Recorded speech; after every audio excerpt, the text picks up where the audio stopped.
I'm up here on Saturday afternoon because, well, we have restored our republic partially, but we haven't gotten it back all the way.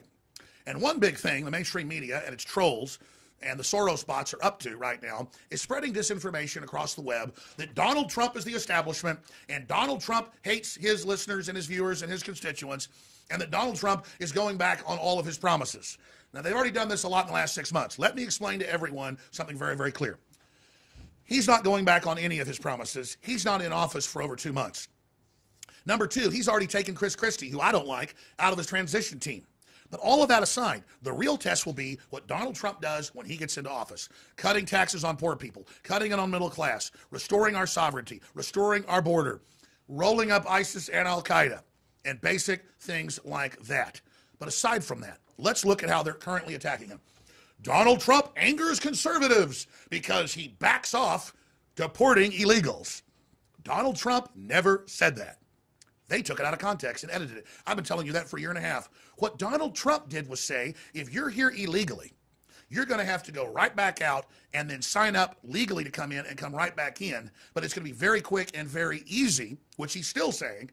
But if you are a convicted felon and you're here in this country illegally, we are going to deport you because there's a lot of criminals that have come in, rapists, murderers, a lot of bad people. They took that and then lied and said, Donald Trump says all Mexicans are criminals and murderers. Never said it. This is how they deceive. He always said, and some conservative groups even criticized it and said, that's a little too liberal. That, hey, if you're a skilled worker, boom, you could just go to one of these offices, fill it out, and stay. We just got to prove you're not a criminal. If you're unskilled, you've got to go out. We'll make it easy for you to come back in as long as you're not a criminal, but you're going to be tracked. You're going to have an ID, just like the citizens. You're not going to be this giant underground of 30 to 40, it's estimated, even by ICE and Homeland Security. That's 30 to 40 million underground people used as a permanent underclass to drive down wages, who were also permanently placed on the Democratic Party's mammary gland. That's their tits, sucking off the public and becoming wards of the state and Democratic Party voters, as you see in national maps, every sanctuary city in a sea of red, the only place that went blue. This is a demographic plan to bring in populations, to have them be kept, like you keep a mistress or something. We don't want to be a kept nation. We're a nation of immigrants, but not a nation of immigrants that get here and get given everything free. That's Donald Trump's reasonable, constitutional, businessman plan. Then it goes on. Donald Trump said he was going to keep gays out of the military. Now he's saying he won't. Donald Trump always said, don't ask, don't tell. We're going back to the Bush era thing. We're not going to have troops wear red high heels and sensitivity training. We're not going to put trannies in frontline combat. He even got in trouble when he said, I guess if businesses want a transgender bathroom, they can have one. Let's leave it up to them, which is what I always say. Don't have the feds involved. You want to have unisex, one-person bathrooms? I think that's the best way. Lots of little private bathrooms, not big, giant communal ones. I want to be private in the bathroom. They went, oh, my God, look, conservatives, he's for trannies in your bathroom. No, he said, leave it to the business. Oh, he's gone back on abortion. He's gone back. He says, leave it to the states. He always said, leave it to the states. That's constitutional. So what they do is they misrepresent what he says.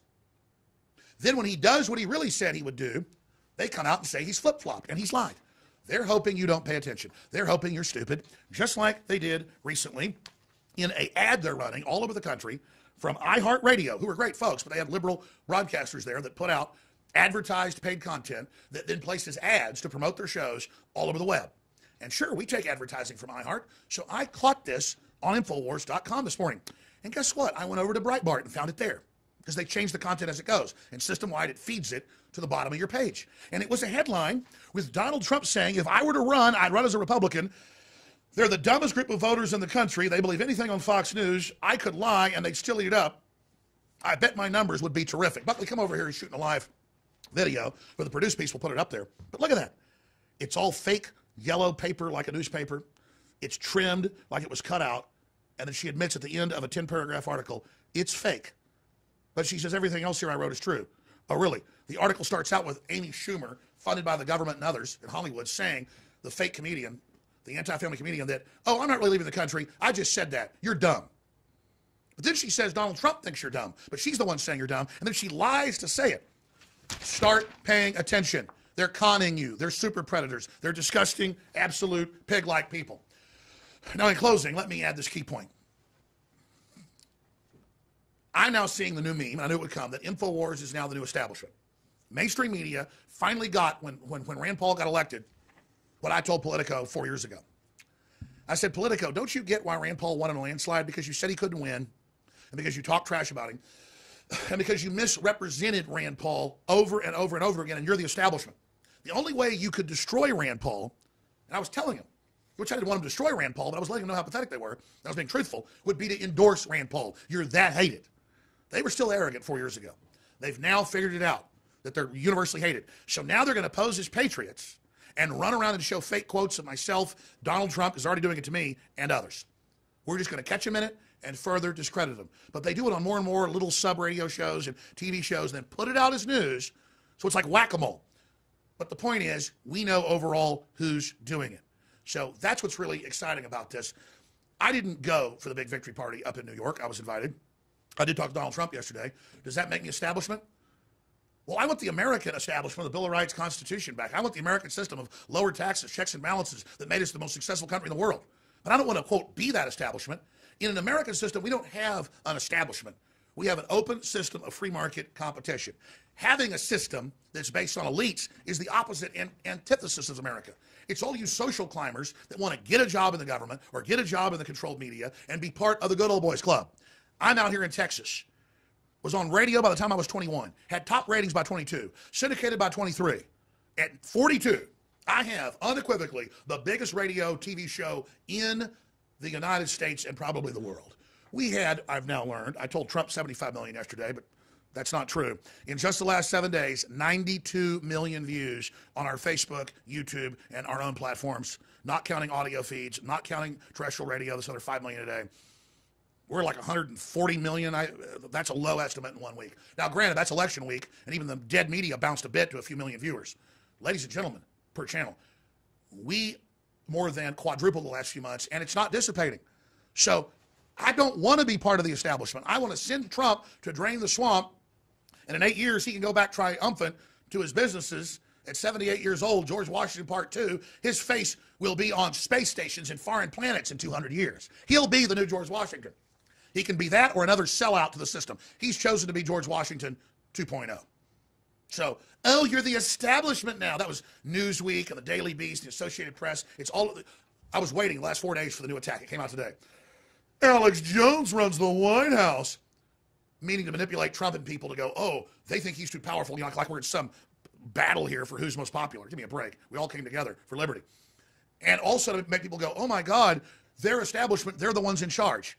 If Trump isn't delivering on a lot of what he said he'd do, because it's going to be an uphill battle, it's not going to be easy. In 6 months, I will be really concerned. That's 6 months in. So that's 8 months from now. You know, we're 2 months out, or a little less from him being in office. If he's not delivering, I will come out and say, this is very sad, but Washington is so corrupt, he was just unable to. Let's just keep moving forward. Because we keep building the momentum. We keep building the movement. We've come from nowhere 30, 40 years ago to massive liberty movement the last 5 years, to Trump riding that wave to victory. And if he jumps off that wave, he'll be a nobody, just like I would be. But the truth is, InfoWars built the modern anti-globalist wave. We knew people would want a choice once this globalist system of world government came into play. We knew they wanted to ignore they were building it, so when it finally got here, there'd be no opposition that had already coalesced against it. But we weren't caught flat-footed. And that's why now we're beginning to win. And no amount of false flags, no amount of race riots, no amount of globalist disinformation will put this back together again if we understand that this is bigger than Matt Drudge or Alex Jones or Stephen Bannon or Donald Trump. This thing is about ideas and liberty and freedom. Communists and socialists can't even produce automobiles. They don't even have vacations in those countries. Oh, yeah, you're off a few months out of the year, but you live in a slave camp, basically. Their health care is horrible. Americana, even just a fraction of it, will bring back prosperity, but globalist monopoly men, folks that want to be the establishment, don't want that because they can't compete with it, because they believe competition is a sin. So, I'm going to explain to all of you again. I didn't fight all these years to become the establishment. If I was in the establishment and had this size audience, I would be bringing in less money than I am. Let me just talk to you from a sociopathic level, because maybe some of you establishment folks are sociopaths. Let me explain something. When everybody sells out, there's not a market in selling out.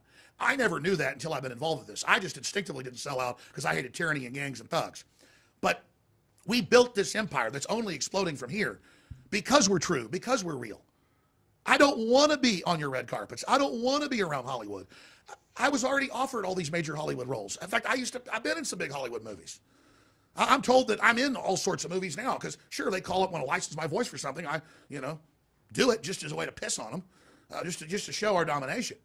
And I mean, and a lot of the folks that are fans, they've been under control. They've been under globalist domination as well, and they're breaking out of it. But I mean, one of my most sincere relishes is to be invited to, be at the Academy Awards in the main area with a bunch of stars and go to a party with them after it and just say, you know what?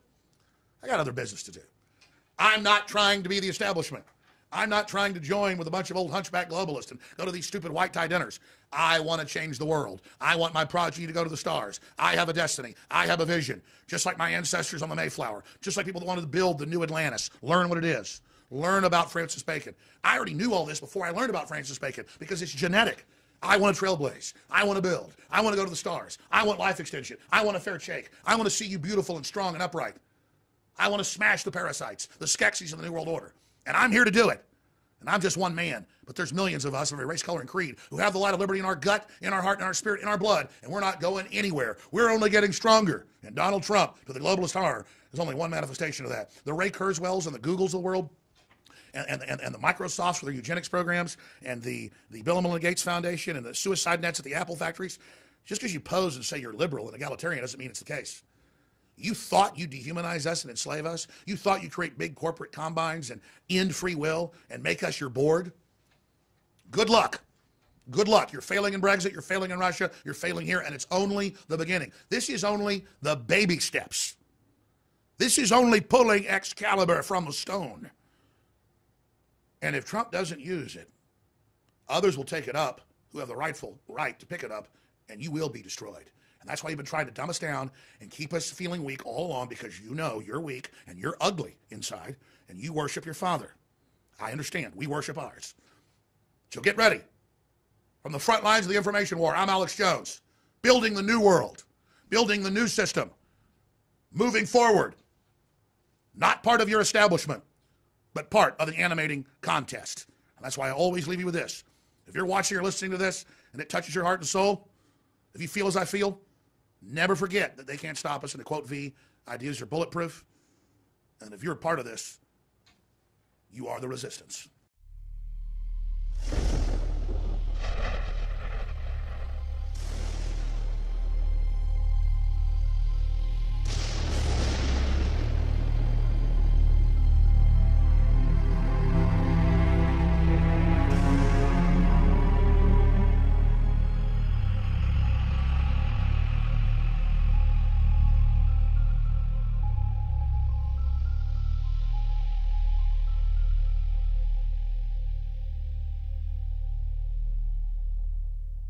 Look, I'm not going to sit here and say, see, I told you so, that communist Chinese-style net censorship is coming to the web, because it's already here. It's being announced. The way you keep the internet open and free is you get involved more than ever. Go to Infowars.com/app. A new battleship in the fight. Infowars Live, available right now. We're looking for a crew to man it. You going to sit down and play games and be a trendy? Or are you going to be part of history? Don't sit by and let the internet and free speech be stolen from you. Take action. I'm up here on Saturday afternoon because, well, we have restored our republic partially, but we haven't gotten it back all the way. And one big thing the mainstream media and its trolls and the Soros bots are up to right now is spreading disinformation across the web that Donald Trump is the establishment and Donald Trump hates his listeners and his viewers and his constituents, and that Donald Trump is going back on all of his promises. Now, they've already done this a lot in the last 6 months. Let me explain to everyone something very, very clear. He's not going back on any of his promises. He's not in office for over 2 months. Number two, he's already taken Chris Christie, who I don't like, out of his transition team. But all of that aside, the real test will be what Donald Trump does when he gets into office. Cutting taxes on poor people, cutting it on middle class, restoring our sovereignty, restoring our border, rolling up ISIS and Al-Qaeda, and basic things like that. But aside from that, let's look at how they're currently attacking him. Donald Trump angers conservatives because he backs off deporting illegals. Donald Trump never said that. They took it out of context and edited it. I've been telling you that for a year and a half. What Donald Trump did was say, if you're here illegally, you're going to have to go right back out and then sign up legally to come in and come right back in. But it's going to be very quick and very easy, which he's still saying. But if you are a convicted felon and you're here in this country illegally, we are going to deport you because there's a lot of criminals that have come in, rapists, murderers, a lot of bad people. They took that and then lied and said, Donald Trump says all Mexicans are criminals and murderers. Never said it. This is how they deceive. He always said, and some conservative groups even criticized it and said, that's a little too liberal. That, hey, if you're a skilled worker, boom, you can just go to one of these offices, fill it out, and stay. We just got to prove you're not a criminal. If you're unskilled, you've got to go out. We'll make it easy for you to come back in as long as you're not a criminal, but you're going to be tracked. You're going to have an ID. Just